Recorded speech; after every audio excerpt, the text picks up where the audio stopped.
आगे दुआन सेंगजी को ढूंढने के लिए एयरपोर्ट पर जाता है। तो सेंगजी दुआन को जैसे ही एक लड़की के साथ देखती है तो वो समझ जाती है कि दुआन की एक गर्लफ्रेंड है। तो उसका ये सब देखकर तो पूरी तरह दिल ही टूट जाता है। तो दुआन जैसे ही सेंगजी को देखता है तो उसे खूब डांटता है कि वो एक लड़के के चक्कर में इतनी दूर अकेले कैसे आ गई, वो भी बिना अपनी फैमिली को बताए। तो सेंगजी उसके किसी भी बात का जवाब नहीं देती, सिर्फ रोती है। तो दुआन कहता है क्या तुम उस लड़के से मिली?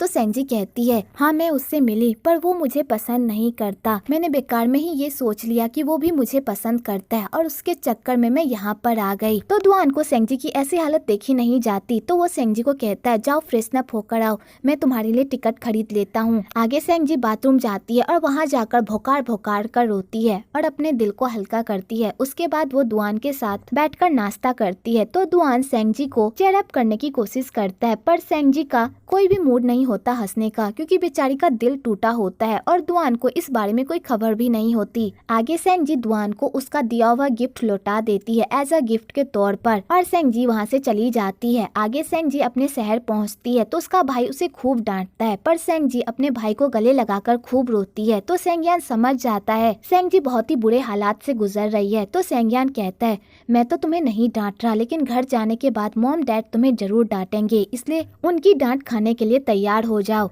आगे सेंगजी घर जाती है तो कोई भी उसे कुछ भी नहीं कहता और सेंगजी अपने रूम में चली जाती है। आगे सेंगयान अपने पेरेंट्स को समझाता है कि वो सेंगजी को ना डांटे, क्योंकि बेचारी सेंगजी को खुद ही बहुत बड़ा धक्का लग चुका है और अब वो अपनी लाइफ में ऐसी गलती कभी भी नहीं करेगी, इसलिए इस बार वो उसे जाने दे। तो उसके पेरेंट्स भी कहते हैं हम सेंगजी के सामने ऐसा प्रिटेंड करेंगे कि जैसे कुछ हुआ ही ना हो, लेकिन अब से हम सेंगजी पर कड़ी नजर रखेंगे, उसे इंटरनेट यूज करने नहीं देंगे और उससे उसका मोबाइल भी छीन लेंगे। दूसरी तरफ सेंगजी दुआन का दिया हुआ हर सामान को एक बॉक्स में भरती है और अपने प्यार को यहीं पर दफन कर देती है। आगे सेंगजी 2 साल कड़ी मेहनत करती है और वो दुआन की शहर की यूनिवर्सिटी में दाखिला पा लेती है। आगे सेंगजी अपनी लाइफ में बहुत ही खुश रहती है। उसकी 3 दोस्तें भी होती है जो उस पर जान छिड़कती है और उन चारों दोस्तों में बहुत ही प्यार रहता है। सेंगजी के कॉलेज में एक लड़का भी होता है जो सेंगजी पर लाइन मारता है, पर सेंगजी उस पर ध्यान ही नहीं देती। आगे सेंगजी अपनी दोस्त का बर्थडे मनाने के लिए रेस्टोरेंट जाती है और उस रेस्टोरेंट में दुआन भी रहता है, पर वो दोनों एक दूसरे को नहीं देख पाते और अपनी अपनी पार्टी में चले जाते हैं। इधर दुआन अपने कलीग्स के साथ खूब मस्ती कर रहा होता है और इधर सेंगजी अपने दोस्तों के साथ खूब मस्ती कर रही होती है। तो वो लड़का सेंगजी के करीब जाने की कोशिश करता है और उसके बारे में भी जानने की कोशिश करता है, पर सेंगजी उसे कुछ भी अपने बारे में नहीं बताती। आगे सेंगजी का उस पार्टी में मन नहीं लग रहा होता है तो वो फ्रेश हवा खाने के लिए बाहर जाती है और वो एक्सीडेंटली दूसरे का कोट अपना कोट समझ करके उठा लेती है और उसे लेकर बाहर चली जाती है कि तभी उस कोट से सिगरेट का पैकेट नीचे गिर जाता है और दुआन उस सिगरेट को देख लेता है और यहाँ दोनों की मुलाकात 2 साल के बाद पहली बार होती है। तो दुआन कहता है 2 साल में तुम काफी बदल गई हो बच्ची, अब तो तुम सिगरेट भी पीने लगी हो और शराब भी। तो सेंगजी कहती है मैं सिगरेट नहीं पीती, ये सिगरेट मेरा नहीं है। तो दुआन कहता है झूठ बोलना बंद करो बच्ची, तुम्हारे पॉकेट से निकला है और तुमने शराब भी पी है, तुम झूठ कैसे बोल सकती हो? तो सेंगजी कहती है ये मेरा नहीं है। तो दुआन कहता है वैसे तुमने मेरे मैसेज का रिप्लाई क्यों नहीं दिया? तुम्हें पता है मैंने तुम्हें कितना मैसेज किया है, लेकिन तुमने 2 साल में एक बार भी मेरे मैसेज का रिप्लाई नहीं किया। क्या मुझसे कोई गलती हो गई है जो तुम मुझे इग्नोर कर रही हो? तो सेंगजी कहती है ऐसी कोई बात नहीं है, बस मैं पढ़ाई में बिजी हो गई थी, जिस वजह से मैं रिप्लाई नहीं कर पाई। तो दुआन कहता है वो ऐसी बात है, और दुआन उसे बच्ची समझकर बच्ची बच्ची कहने लगता है। तो सेंगजी को भी गुस्सा आ जाता है और वो कहती है अब मैं बच्ची नहीं रही, अब मैं बड़ी हो गई हूँ। तो दुआन इस बात पर भी सेंगजी का मजाक बनाने लगता है। तो सेंगजी को बहुत ही गुस्सा आता है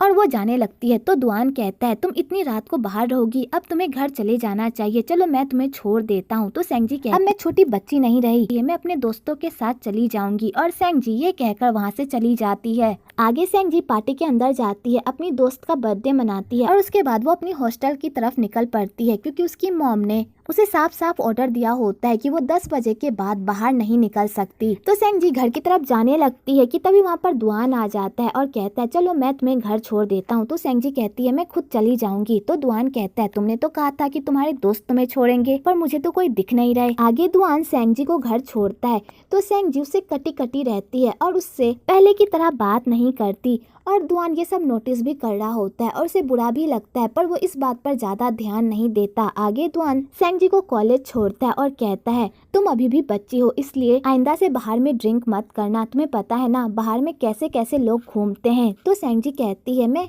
अजनबियों के साथ नहीं थी, वो सब हमारे ही कॉलेज के थे, इसलिए मैंने उनके साथ ड्रिंक किया, वैसे मैं आगे से ख्याल रखूंगी। और सेंगजी ये कहकर वहाँ से चली जाती है और दुआन भी वहाँ से चला जाता है।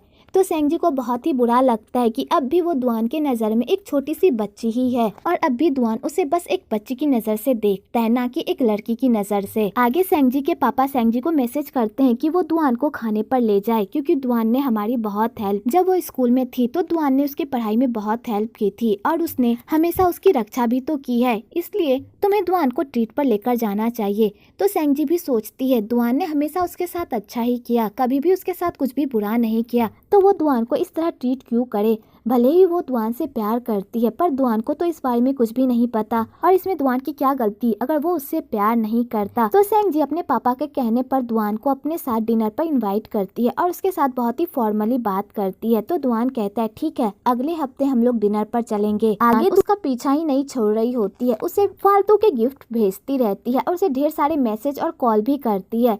तो दुआन उसे बार बार समझाता है कि उन दोनों के बीच ऐसा वैसा कुछ भी नहीं हो सकता और वो उसे कॉल करना बंद कर दे, पर जियांग दुआन की एक बात भी नहीं सुनती और उसे खूब कॉल और मैसेज करती है और उसे मिलने के लिए भी बुलाती है, पर दुआन उसे इग्नोर करता है। इधर सेंगजी की दोस्त फिल्म देखने का प्लान बनाते हैं, तो सेंगजी को भी वो लोग जाने को कहते हैं। तो सेंगजी कहती है मैं नहीं जा सकती, मेरा किसी के साथ अपॉइंटमेंट फिक्स है, पर वो लोग उसकी बात नहीं मानते और उसे जबरदस्ती अपने साथ जाने को कहते हैं। तो सेंगजी कहती है ठीक है, मैं तुम लोगों के साथ चलूंगी। आगे वीकेंड आ जाता है तो सेंगजी अपने दोस्तों के साथ नहीं जाती, उन्हें अकेला भेज देती है और वो दुआन से मिलने के लिए चली जाती है। दूसरी तरफ दुआन सेंगजी से मिलने के लिए जा ही रहा होता है कि तभी अचानक उसकी तबीयत खराब हो जाती है और उसके पेट में खूब दर्द होने लगता है। इधर सेंगजी दुआन का इंतजार कर रही होती है, पर दुआन नहीं आता। तो दुआन सेंगजी को कॉल करता है और उसे खाना ऑर्डर करने को कहता है। तो सेंगजी दुआन की आवाज सुनकर ही समझ जाती है कि दुआन की तबीयत खराब है। तो सेंगजी दुआन को कहती है तुम कहाँ हो, मुझे अपना एड्रेस बताओ। तो दुआन उसे अपना एड्रेस बताता है। तो सेंगजी दुआन के ऑफिस पहुँचती है और दुआन की ऐसी हालत देखकर वो बहुत ही परेशान हो जाती है और दुआन को अपने साथ हॉस्पिटल ले जाने लगती है।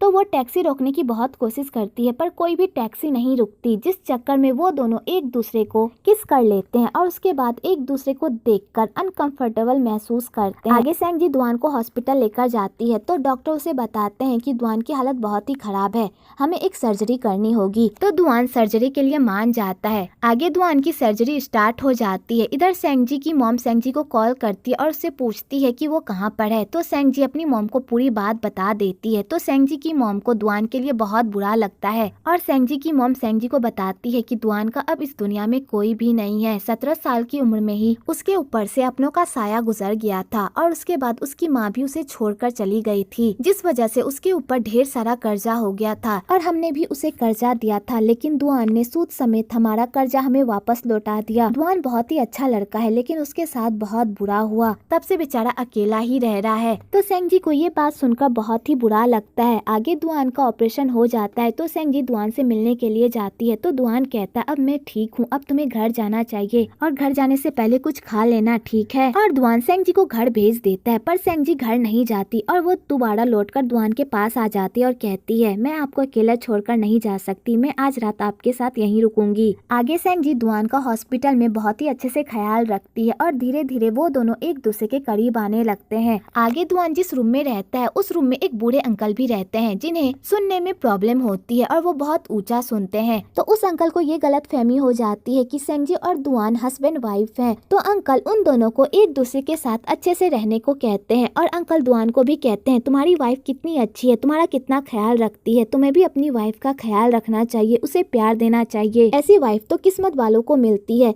तो दुआन उस अंकल को समझाने की कोशिश करती है कि सेंगजी उसकी वाइफ नहीं बल्कि बहन है, पर वो अंकल उसकी बात ही नहीं सुनते क्योंकि उन्हें सुनने में प्रॉब्लम होती है। तो दुआन भी इस बात का मजाक बना देता है और सेंगजी को अपनी वाइफ मान लेता है। तो सेंगजी को बहुत ही बुरा लगता है कि दुआन ऐसे कैसे इतने बड़े रिश्ते का मजाक बना सकता है और यहाँ पर दोनों एक दूसरे को टसन देते हैं। आगे दुआन को डिस्चार्ज मिल जाता है, तो सेंगजी दुआन को कहती है तुम इस तरह हमारे रिश्ते का मजाक कैसे बना सकते हो। तो दुआन कहता है तुम्हें भी पता है ना उस अंकल को सुनने में प्रॉब्लम थी और वैसे भी मैं हॉस्पिटल में बैठे बैठे बोर हो रहा था, तो वो अंकल मेरे साथ मस्ती कर रहे थे तो मैं भी थोड़ा मस्ती करने लगा, तो इसमें क्या बड़ी बात हो गई। तो सेंग जी कहती है तुम बोर हो रहे थे तो इसलिए तुमने हमारे रिश्ते का मजाक बना दिया, और सेंग जी को इस बात से बहुत ही बुरा लगता है। आगे वो लोग घर जाते हैं तो सेंग जी दुआन को समझाती है कि अगर तुम्हें जल्दी ठीक होना है तो अपनी दवाई टाइम पर लेना, जल्दी सोना और ज्यादा काम मत करना और खाने पीने का अच्छे से ख्याल रखना, ठीक है। और सेंग जी ये कहकर जाने लगती है तो दुआन कहता है मैं तुम्हें घर छोड़ देता हूँ। तो सेंग जी कहती है मैं छोटी बच्ची नहीं हूँ, मैं खुद जा सकती हूँ, और सेंग जी ये कहकर वहाँ से चली जाती है। आगे सेंग जी को समझ में आ जाता है चाहे वो दुआन के लिए कुछ भी कर ले,